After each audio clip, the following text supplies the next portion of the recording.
What's up guys, my name is Michael and today we're going to talk about the Fuji X-H1 and how it compares to the Fuji X-T2. Now I got the idea to order the Fuji X-H1 just 2 days before I flew on my road trip to the United States. While usually that's not a problem today, I wanted to order this camera directly at Fuji. As an ex-photographer, that's the way you do it. I need to shout a huge thank you to Fuji Germany who managed to send me this camera in that short time.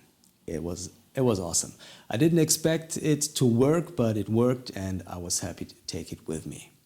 So I had 3 weeks with this camera on this road trip and I took a lot of images every day and I filmed a lot with it, and I want to share my experiences with this camera with you in this video. By the way, if you haven't checked out my video on this road trip, make sure to click right here to have a look at it. The main difference between the X-H1 and the X-T2 is of course the size of the body and the weight. I mean, it's obvious. These cameras are different and they have different capabilities and stuff. The thing is, I expected the difference to be much bigger than it actually was.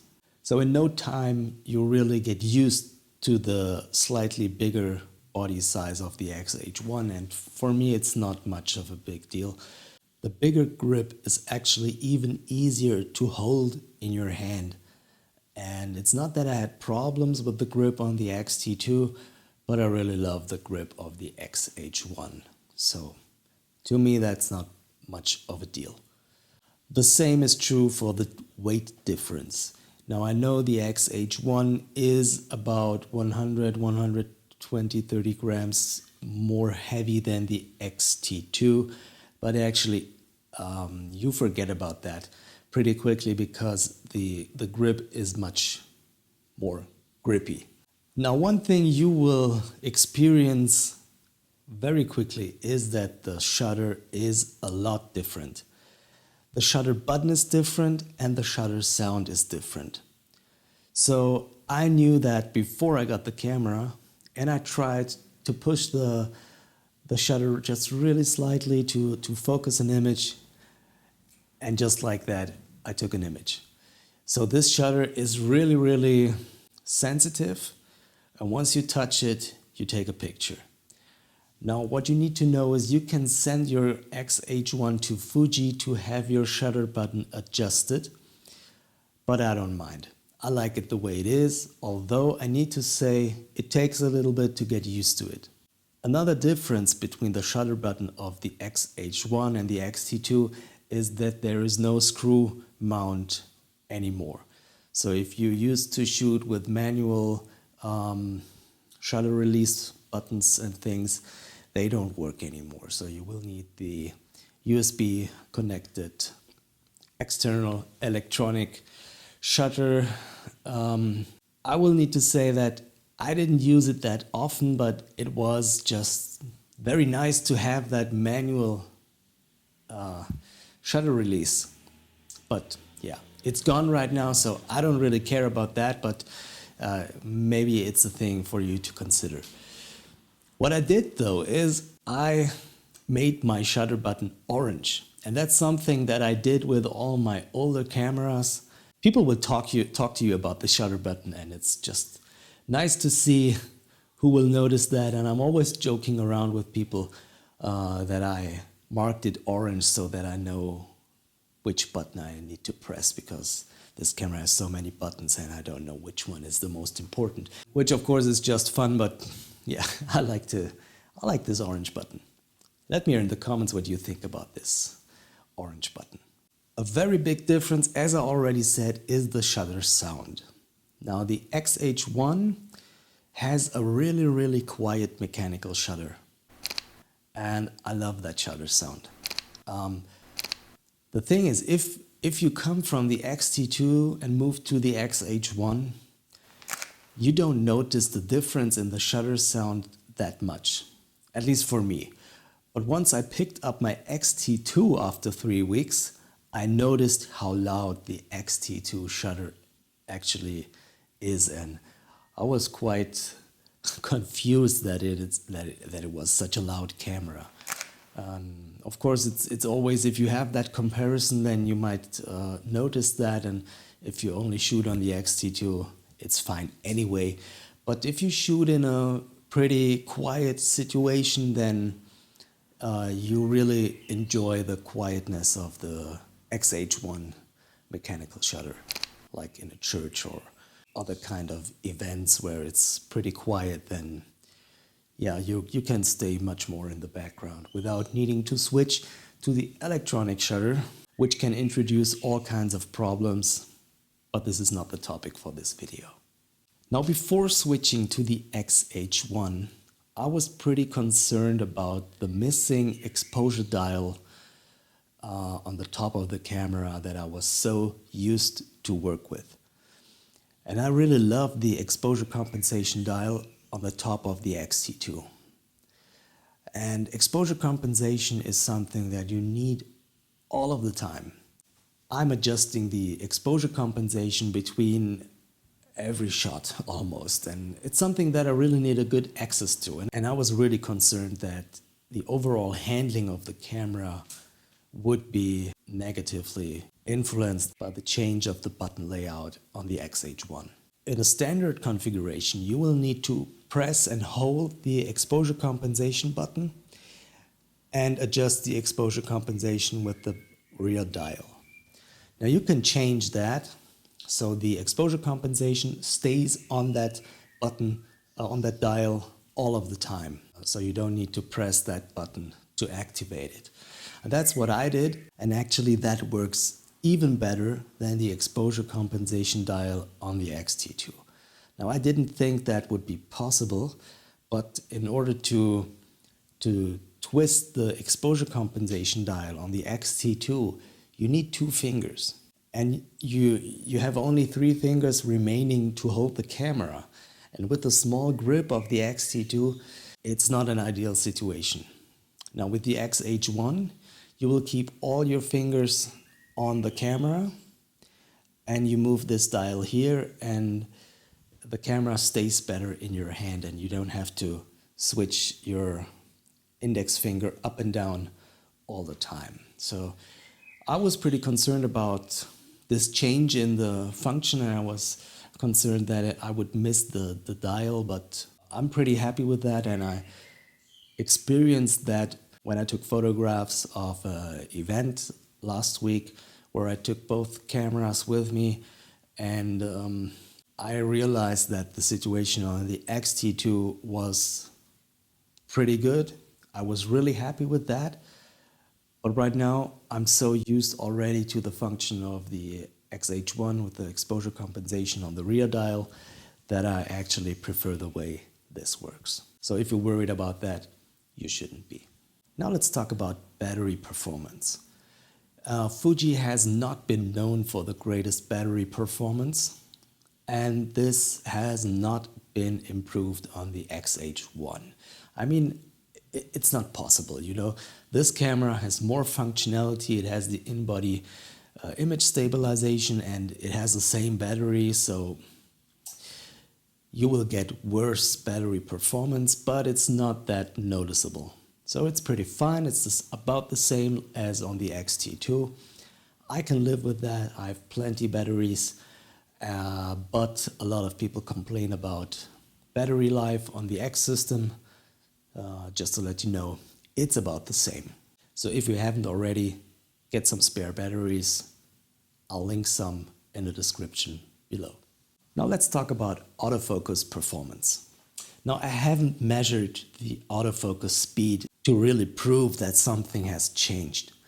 But as you might have seen, I did a video about the 35 1.4, and the autofocus performance on that camera has improved a lot. It's almost really like a new lens. I have the feeling that a lot of other lenses also perform better on the X-H1, but I'm not able to prove it, so who cares? Anyway, the autofocus of the X-T2 was pretty good anyway, so there are no complaints about autofocus speed or anything.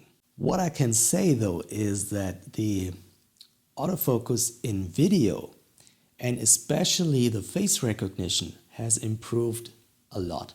So for me, vlogging with this camera is a whole new thing. And this whole video, for example, I'm filming this on the 18-55 and I'm on autofocus with face recognition. And it works just wonderful. Let me do a little test. Coming closer. Backward. Checking my monitor right now. You can see, even going from one side to the other. I don't know. It has some problems sometimes, but overall, I'm just so happy with the autofocus performance for video. It's a whole new thing. So hopefully the X-T2 will improve on that as well with the next firmware update, but we'll see. The greatest thing about the X-H1 is the in-body image stabilization. The great thing is that all of your prime lenses now are stabilized. It doesn't seem like a big deal if you do landscape photography or if you're mainly into still photography, but for video, it's a game changer. I do know that Sony and Panasonic do have that feature for longer, but Fuji does a really great job with that and even performs better than some of the competition. That being said, of course, you don't get the same results like on a gimbal or on a tripod. But for example, my road trip video that I will link in the description that you can see on my channel as well has been filmed 95% handheld on the X-H1. And that's something that I'm really happy with, and I can't wait to do the next handheld video project with it. So make sure you always have the in-body image stabilization on, especially if you shoot video. It's awesome. Let's talk about Slowmo video recording. Oh my God, it's such a great feature. Check out these examples.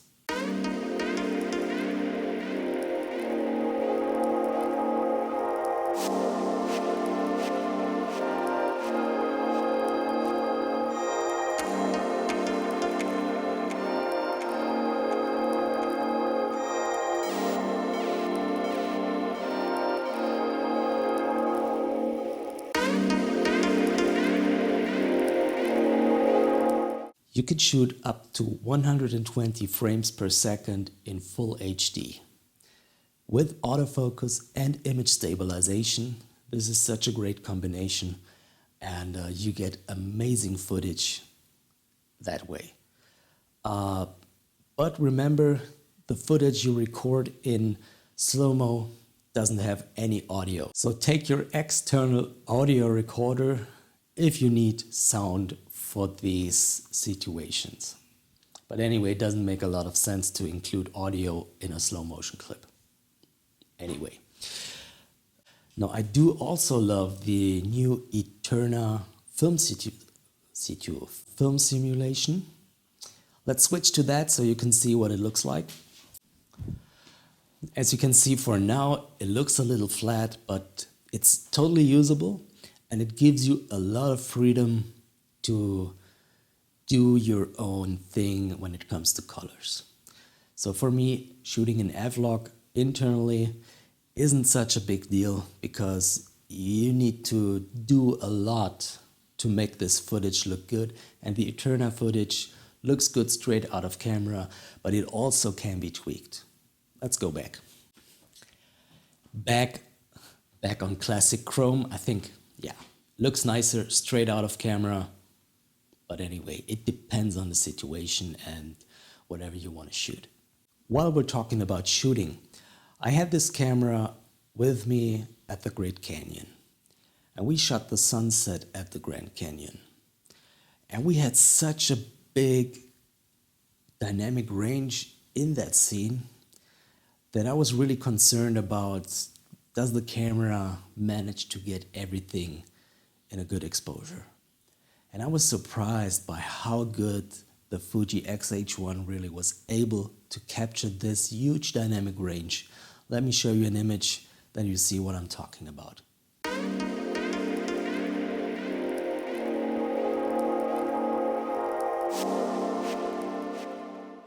I don't know why, but I'm pretty sure the X-T2 would not have managed to get such a great shot in this situation. I'm not sure why, but I know it's the same sensor and stuff, but I'm sure they tweaked something regarding the high dynamic range stuff and how the camera handles such a great dynamic range. Anyway, the X-H1 has become my main camera, even though I have my name in the serial number of the X-T2. But I really love the look and feel, the grip, the shutter sound. So for everybody who's interested in this camera, I can really recommend it. It performs pretty in every situation. The minor things about not having a headphone jack and stuff, and the limitation with the video recording if you don't use the grip and stuff. Actually, I don't really care about that because most of the clips that I record are pretty short. And you get the tele lights in front of the camera, so you always know when you're recording or not. Let me show you what they look like. That's really good for especially for vlogging. You will always know if you're recording or not. The way that looks is just like that. So you see this white light on the camera, and that white light in the front indicates that you're recording. You can turn that off or on, or blinking or solid. I really like this feature, so I know when I run out of space or battery or whatever it is, because that has happened to me a lot with the X-T2, where you don't know if you're still recording or not. And that's the reason why I got this external monitor right here. I don't know if you saw that. Let me show you that monitor. It's right here. This is the This is the monitor, so I know what I'm recording. Anyway, guys, let me hear in the comments, did you already get your X-H1? Would you prefer the X-T2? Do you want to spend the extra money on the image stabilization? Or haven't you decided to switch to Fuji at all? If you come from a full frame DSLR camera, make sure you watch my video. I will link it here. I will link it right here about my switch from Canon 5D to the Fuji X system. Maybe this is going to be helpful for you as well. Anyway, guys, leave a thumbs up, please, or two. Just one thumbs up is enough. Subscribe to my channel. And by the way, follow me on Instagram. I got so many new followers recently, and I guess they all come from YouTube. So make sure you follow me there. Have a good day, keep shooting, and thanks for watching. Bye.